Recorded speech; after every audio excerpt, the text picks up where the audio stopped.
ओम श्री सद्गुरु परमात्मने नमः। नंद नंदन दौड़े जाते हैं जिनके द्वार स्वयं। वत्स, तुम यह श्रम प्रतिदिन क्यों करते हो? महर्षि साकल्य जब से वन में आए और उन्होंने इस जल स्रोत के समीप गुफा को अपना साधना स्थल बनाया, यह वृद्ध वनवासी कोल उनके यहाँ सूखी समिधाएं, कंद और फल प्रतिदिन रख जाता। वह आता है, भूमि में मस्तक रखकर ऋषि को प्रणाम करता है, अपना गट्ठर एक ओर रखता है, समिधाएं एक और, फल तथा कुछ बड़े बड़े पत्ते एक ओर रखकर गुफा के आसपास की भूमि बुहारने लगता है और यह काम पूरा करके फिर भूमि पर मस्तक रखकर चला जाता है।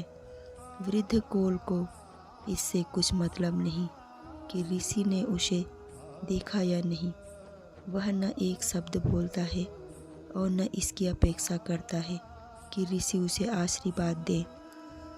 अनेक बार ऋषि उसे गुफा में नहीं दिखते। वह सदा एक ही समय नहीं आता। ऋषि स्नान करते होते या वन में गए होते, वह वैसे ही गुफा की ओर मुख करके ऋषि के आसन को प्रणाम करता है, आने पर और जाते समय भी। उसने अपने आप एक सीमा मान ली है। वर्षा, आंधी और शीत वनवासी जातियों के लिए ये कोई बाधाएं नहीं है। प्रकृति की उन्मुक्त गोद में खेलना उन्होंने जन्म से सीखा है। प्रबल वर्षा में भी किसी दिन वह रुका नहीं। वह तो तब भी नहीं रुका था जब उसकी देह ज्वर से तप रही थी। महीनों हो गए इस वृद्ध को लकड़ियाँ और कंद लाते। महर्षि साकल्य को यही पता नहीं लगा कि कोई उनकी सेवा कर रहा है। आज इधर ध्यान गया उनका तो वृद्ध को देखते ही आसन से उठे और सीधे उसके सामने आ खड़े हुए। क्या चाहिए तुम्हें? सब कुछ देने में समर्थ तपोनिष्ठ ऋषि का क्या ठिकाना। वे इस काले कलूटे लंगोटधारी बूढ़े कोल को जो वरदान दे डाले तो सृष्टि में इनका प्रतिवाद करने वाली शक्ति कहाँ से आएगी। डरो मत, हिचको मत, तुम्हें जो कुछ मांगना हो मांगो। सुप्रसन्न तपस्वी के अभय स्वर निकले। इस वन में कंद और फल बहुत है। बूढ़े ने बड़ी नम्रता से कहा, आपकी कृपा से मेरे दोनों पुत्र स्वस्थ और बलवान हैं। वे मेरा आदर करते हैं। मुझे तो कुछ भी नहीं चाहिए। तुम यह मेरी सेवा प्रतिदिन क्यों करते हो? महर्षि भी इस अशिक्षित असंस्कृत वन मानव की निष्कामता से चकित रह गए थे। मेरा बाप मरने लगा था तो उसने मुझसे कहा था। वृद्ध ने हाथ जोड़ कर प्रार्थना की, सेवा कर पाना बड़े सौभाग्य की बात है। कभी कोई ऋषि मुनि इस वन में आ जाए तो अपने बनते उनकी सेवा करना, इससे भगवान प्रसन्न होते हैं। मैं और सेवा कर भी क्या सकता हूँ? वृद्ध कह रहा था, लकड़ियाँ और ये कंद तो वन के हैं, इनमें मेरा क्या है? लड़कों को मैंने कह दिया है कि एकल सुअर, बाघ आदि को वे यहाँ से दूर खदेड़ने में भूल न करें। भगवान प्रसन्न हो जाए तो तुम उनसे क्या चाहोगे? महर्षि को लगा यह वृद्ध समझता नहीं कि ईश्वरीय सृष्टि में जो कुछ भी मनुष्य प्राप्त कर सकता है वह सब देने की क्षमता उनमें है। मुझे जो कुछ चाहिए वह श्रम ने पहले से दे रखा है। काम करते रहने से शरीर चुस्त दुरुस्त निरोग रहता है।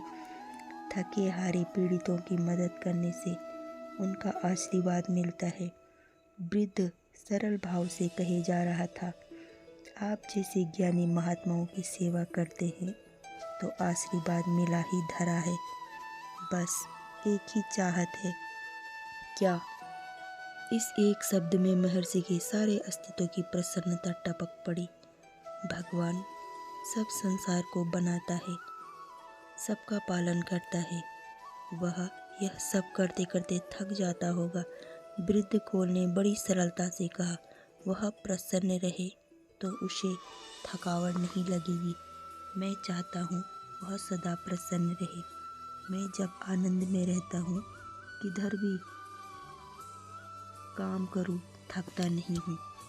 ऋषि चकित हो उसकी निष्काम श्रम निष्ठा पर सोचने लगे।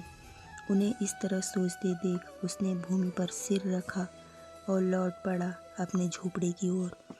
तुम्हारी झोपड़ी कहाँ है? दूसरे दिन जब वृद्ध लकड़ियाँ लेकर आया, उसे लगा कि महर्षि उनकी प्रतीक्षा कर रहे थे। उसने जैसे ही भूमि पर माथा रखा, महर्षि आसन से उठाए। उन्होंने क्या आशीर्वाद दिया, वृद्ध समझ नहीं सका, किंतु ऋषि तो उनका निवास पूछ रहे थे। यहाँ से एक कोस दूर नाले के किनारे हम कोलों के झोपड़े हैं। वृद्ध ने प्रार्थना की, पर वहाँ आसपास की भूमि बहुत अपवित्र है।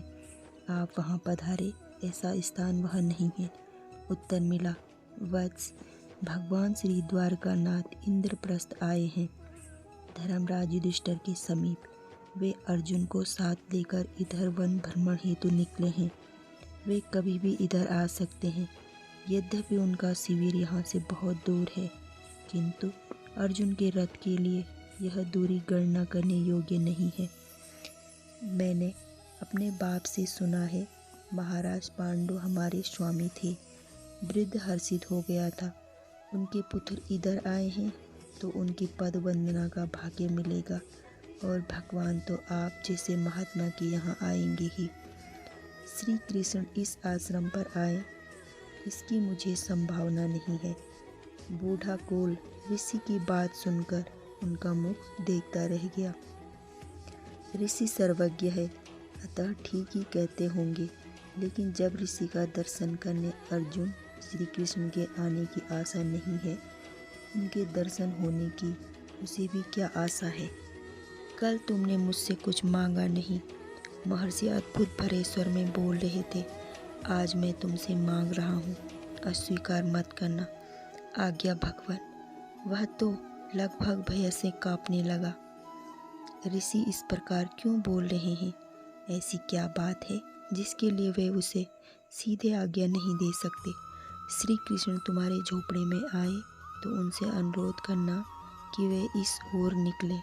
महर्षि ने अत्यंत विनीत स्वर में यह बात कही। भगवान मेरे झोपड़े में आएंगे? वृद्ध जैसे आकाश से नीचे गिरा हो, इस प्रकार चौंका। वह कुछ क्षण तक निष्कंप खड़ा रहा, पर ऋषि की वाणी असत्य नहीं हो सकती। वह प्रणाम करके चल पड़ा। उसके कदमों की आहट दूर होती गई, पर किसी अन्य की वाणी पास आती जा रही थी। अर्जुन, आज एक साधक के दर्शन करने चलना है। श्री कृष्ण ने रथ चलते ही सहचारियों को निषेध कर दिया था कि वे अनुगमन न करें। शिविर में भी वे चलते चलते कह आए हैं कि आज मध्याह्न में उनकी प्रतीक्षा न की जाए। ऐसा साधक इधर कौन है जिनके दर्शन करने को स्वयं जनार्दन उत्सुक है? अर्जुन को आश्चर्य होना स्वाभाविक है। पांडव इतने प्रमादी नहीं है कि आसपास के जंगलों में रहने वाले तपस्वियों की खोज खबर न रखें। महर्षि साकल्य की गुफा पर चल रहे हैं आज आप। अर्जुन का आश्चर्य अकारण नहीं है।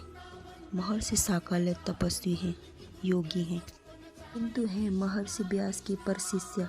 और जब व्यास जी ही श्री कृष्ण के दर्शन करने आते हैं, महर्षि साकल्य को संदेश भिजवा देते। वे अपना अहोभाग्य मानते। मानव के समीप आध्यात्मिक साधन के 3 उपकरण हैं, मस्तिष्क, हृदय और देह। चलते रथ में माधव अपने सखा को समझा रहे थे। मस्तिष्क के जो साधक है, प्रतिभा का प्रसाद जिन्हें मिला है, उन महर्षियों ने दर्शन हम इंद्रप्रस्थ में ही कर लेते हैं।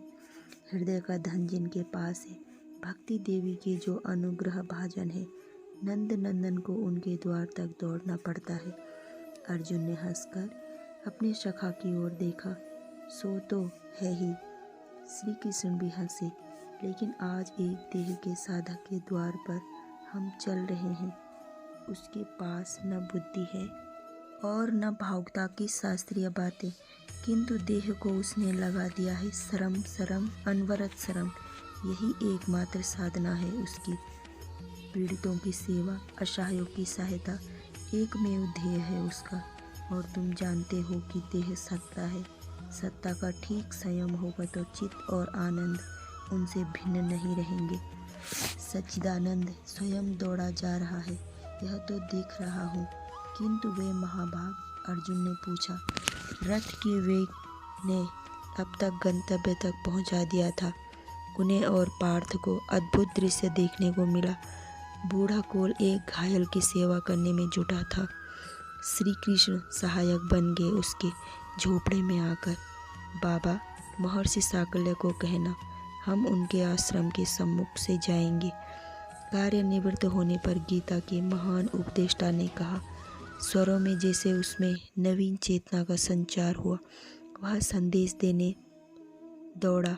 वह दैहिक साधक अपनी इस महान साधना के अतिरिक्त उसे और चाहिए भी क्या था।